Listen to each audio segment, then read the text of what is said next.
3 inti siak round 2 kan chun som lengha langa inti siak masala ma te po kan lo soi to angin kumin idol season rian na chu as always lampang derby hi pui maya tui ko sau le dor pui veng thar lampang te atu hi nge thom ring zo kango hetia thom kan in rin siak lai hian a chim phei lam cham ring lam hian an lo mit ve thei tlat bok chu wagin zanin inti siak hi chu apui tual don tuna round 2 ka som masak ber tur hian he la aron sak tur hi Mizo Idol inti siak katan liawa han lehlin ani a Dolly Parton la just when I needed you most ti la mang khan round 2 inti siak hi aron khu hong don ani khala Dolly Parton la alo nireng ani chu hei kangai thachina tun mai kangai thave ji amoi ka thel tuka smoky nan sa smoky la mo kalo tia wasli no teve tu ga sadon tu ko sau tangwal Emmanuel rem rota hi lo oh le Emmanuel sadon heo idol atan liwa an lehlin mo ngai thang o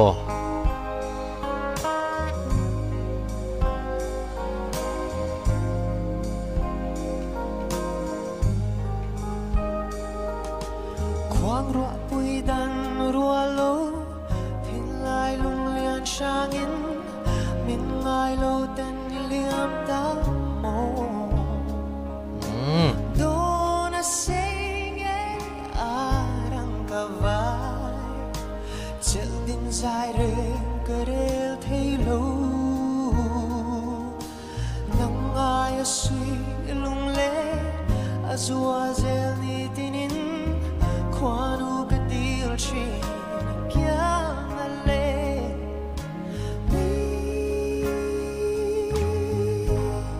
liam san cất khắc lên lại bờ trên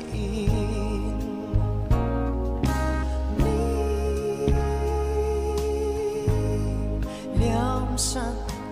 cất khắc lên lại bờ trên van moi em ka ngai thak zi do tur chi ni hi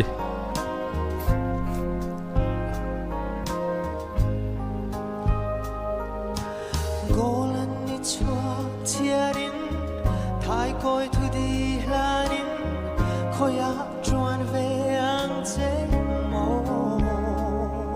ti alung lam vai re reng hian mo loi khep pui kan nu le chi khát thiam azua zel ni tinin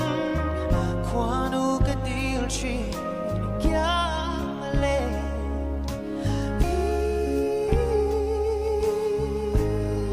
liam san cất khắc lên lại bờ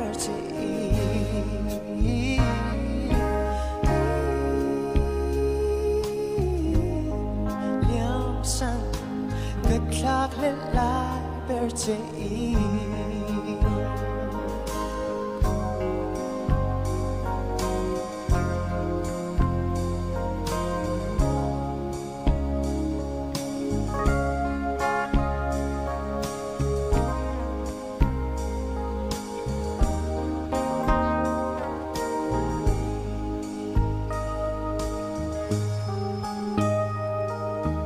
khoang rua pui dan rua lo thiên lai lung lian sang in min ngai lo ten liam ta mo ti alung lam vai re reng hian mo loài khép pui kan nu lek chi nice nang ai sui lung le azua zel ni tinin quando che Dio ci chiama lei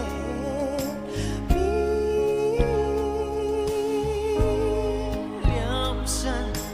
cất khắc lên lại bờ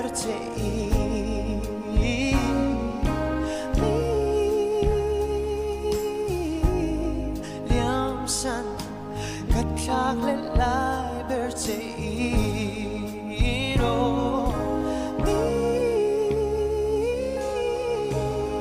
liam san cất khắc lên lại bờ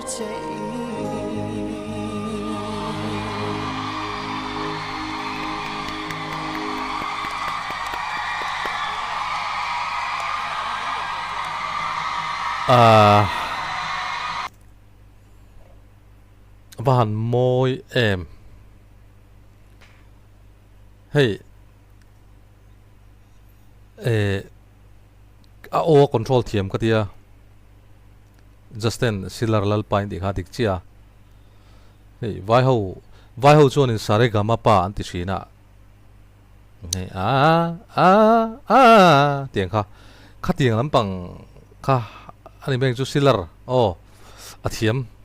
sare gama pa po ti ve don se thiam mo tang karing thiam takani ngai thla ka nuam ma sapla po sa se a thiam mo tang karing he na hian eng po ni se hei tam tak chuan in Emmanuel po hi lamuang ringot asa larang te po sa veto se tia tam tak soi mi tam tak in an soi thina chuti rol chuan larang ringot sa thiam po hi zai thiam ani chuang lawa lamuang hi a champion pui ve thei tho ani sa pho te pon zai thiam in ti sian na sang an nei thina chunga te po chuan la chi sang sa thei rongot kha an pathlang chuang lo lamuang sa pa champion pui po kha anom tho ani chuwang chuan in Emmanuel po hi abu karit khop pai ke ma chuan ti kha zanina hian kan soi le tu ani le just te comment tha a kon fi tlat au yeri mo Emmanuel oya Mizo Idol ina athak lel ber lai che min liam san lo hi kan van lo mem hello me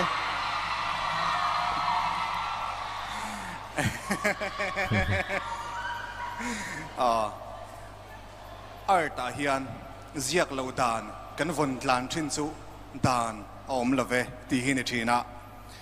chu dan om love ti chu kan bo chianga kha ani dan tur ani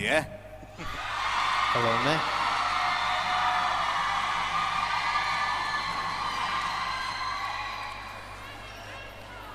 in ti siang na hian ro thap tak takaron che te hi mi pui hu ha nga chuan an thana mem thina champion deuh hin anom thina ni ma sela nang chuan om nem mel tak si hian mishinga om nem lai ber nunga mi thin lung hi ron fan thina ni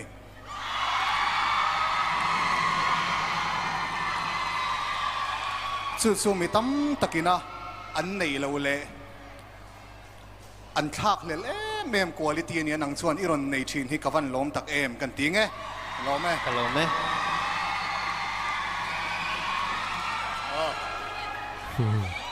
ai nom le to Emmanuel kha anh tiêm Mizo trong alo om ta nghe ni alo tốt á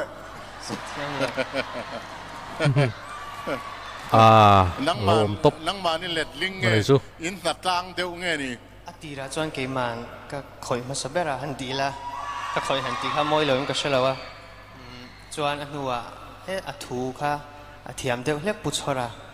ka endik tira chuan anin arem turangin ron thla ka chuan ma chuan apon min en sak to pa ani chu ne zai pol kan online sap ra pan hi kan let linga adik lu tu kan yang kan sa zui vak lo wa zanina ilharon sakha lyrics te enin an bel chengila lathiam mi te chuanin that lo an soi thein karinga tuna mai chuanin Mizo hlarua thadeu deu chu in mang ni chuan alanga chu hla lyrics te ne na ena khatinga wa bel chien le kher po ngai to mon le alet link tu ten nan let linga athuk angin an ron sa ani meya original le na wa khai khin na lyrics te na wa ti kher po ngai pon ka relo a zai thiam lo hi en mai sila thamaya ka ti tro a thu chu eng po lo ni se a zai thiam lo kha poimo ka ti ke chon mo tung changa ni ta sila izai angai nom de renga ma sona tur tam tak inei na chungin itlan hiam lowa zanina I performance po atok veun ka sia tin pakhat kan soile du chu hei zanina idol top 3 finals an khatna hian Mizo Idol sang ni pasari kanti trumte sang ni pakwa kanti trumte artist le musician ho khom tu tin Mizo Idol la pian theina na keipo minron som ve wang tu pu te mar zaina ampuna minron telpuya achunga lom thu kan soya chuan zanina inti siak ho hi politician ho trong kam taka abiel chunga mi vekten dia aron trolom chu ni berin ka thia kalome putete ati thale mai Emmanuel round masapua mitam tak lung ikwai na hla ang chi he American country music country song kati ang tur Mizo ina kan lo ne ve tak Mizo version kan ne ve tak ang khai zani na po nang ma le midang te na an le kha iron sa chwaka I forte kati don mi Italian trong takin I forte iron chet chiangin ka sia zani na po nang hi chu tak io himo lian hluai lo ma se io hian apui apang kan tianga aupa achanga ano mi pa ne theina nei te mero ta kum sari mi te poinan ngai thak du tho tur chi kum som sari te poina an lung tileng em tur o hi ineya chu wang chuan min lo ti pai hevi te tong hi mo ki ma yang ka shutsia an zana an ngai thak del lung tileng tu tur le mutitui tu tur o inei ba ka athiam na engi a chei moina ineya chu mai ba ka chuanin ngoro kan soite ve te ang lakvak lo te poina an ngai thak tur la hi ron chop chuak china chuta tak chuanin mi hian an ngai thlan nim don chein ka sia zanina po izai moi ve wa du thu sa ma chuan tlem han buai deu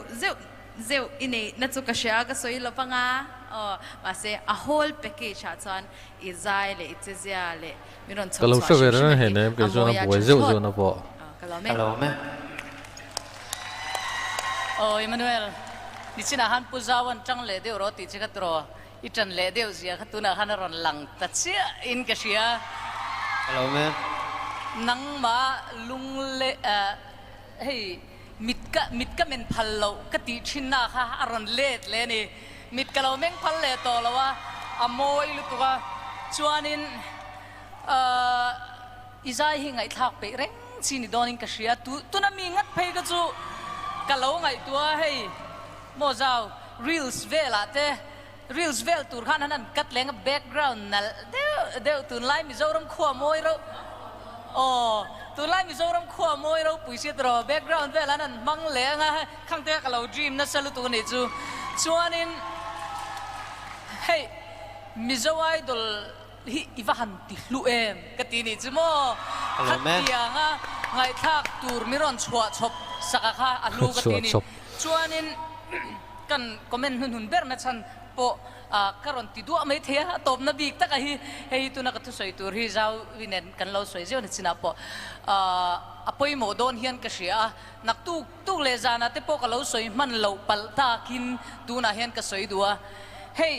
Mizo Idol khan kum som paruk kanin ka tel ve ni chu kum som pariat liam ta khan ania chuanin kum som pariat chunga kanun ti she em thin tu pakhata omani chu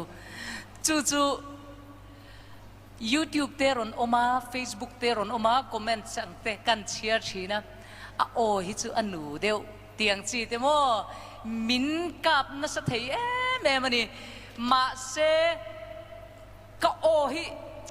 ka pian pui thil tam tak hi kan thak thei oma thil tam tak hi kan thak thei lo bokani chu ta chuan he ka khatianga min sel thin nak nge khan helai din huna hen min chuti rani chu dik lepok